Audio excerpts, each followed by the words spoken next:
आज भारतीय जातीय कांग्रेस 140तम प्रतिष्ठा दिवस उपलक्षे पीसीसी सभापति श्री भक्तचरण दास को आह्वान क्रमे और खोर्धा जिला सभापति श्री राजीव पट्टनायक निर्देश क्रमे आज बालीपाटना ब्लॉक कांग्रेस कार्यालय पूर्वतन ब्लॉक सभापति श्री बटकृष्ण राउतराय नेतृत्व में कांग्रेस ध्वज उत्तोलन करागला।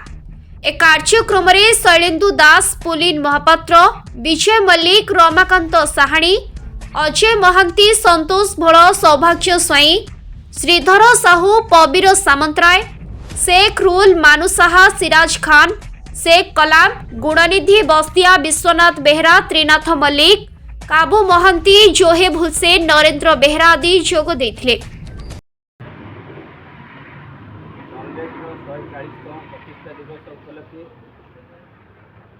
इसी सभापति निर्देश जिला सभापति आह्वान में आज बालीपाटना ब्लॉक कांग्रेस कार्यालय प्रतिष्ठा दिवस पालन करा समस्त को मोर आर्थिक अभिनंदन शुभेच्छा। प्रतिष्ठा दिवस कांग्रेस दल 140 वर्ष दल आज पदार्पण कर दल बहुत बलिदान देइथुवा लोक मैंने आज भी नहांती। दलर जो कार्यक्रम चली 140 वर्ष पुराणा दल, बहुत दिन दल, भारत वर्ष प्रथम कांग्रेस दल। से आज आमर 315 ब्लॉक रे सब ब्लॉक रे सभापति आह्वान में आज प्रतिष्ठा दिवस पालन कर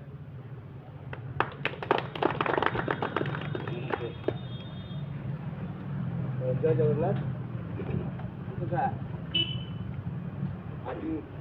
आजिका दिन में 1885 मसीह कांग्रेस दल भारत वर्ष में जन्म लेता। कांग्रेस गोटे दल नुहे, कांग्रेस गोटे विचारधारा। जो विचारधारा को नहीं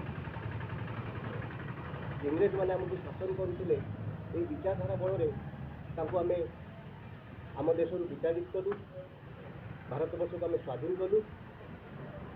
स्वाधीनता पर देशर जो परिस्थिति थिला, इंग्रेज मैंने पूरा लुटि नहीं, देश को पूरा लुटि नहीं। यही कांग्रेस मुणुआ पकड़ नेता मैंने एवं कांग्रेस चिंताधारा को नहीं 70 वर्ष शासन कर भारत को एक विकसित राष्ट्र रूपे गढ़ी तोलते। किंतु दुर्भाग्यर विषय आज जो सरकार एबर जो केंद्र सरकार तांकर नीति आम भारत में जोड़े विचारधारा चलुची। गोटे आरएसएस विचारधारा, गोटे कांग्रेस विचारधारा। बर्तमान आरएसएस जो विचारधारा आम देश उपर नदी दि जाइए, द्वारा सांप्रदायिक हिंसा भारत में बढ़ी चली। तेणु आम आज मन पकईवा 140 वर्ष दल, सबुठ पुराणा दल, जो मैंने भी दल टी गढ़ी तोलते आज से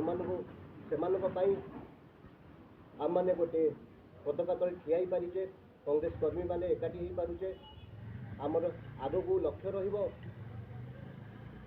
रमिति आम पुणी आम कांग्रेस विचारधारा को आम देश में फेरे आनिबा। पुणी देश में शासन जो कांग्रेस शासन आसिले विकसित राष्ट्र नुहे, आम आहरी दुनिया को देखा जे आमर भारत चाहिए कौन कर। धन्यवाद। Bureau report, Jaydev news.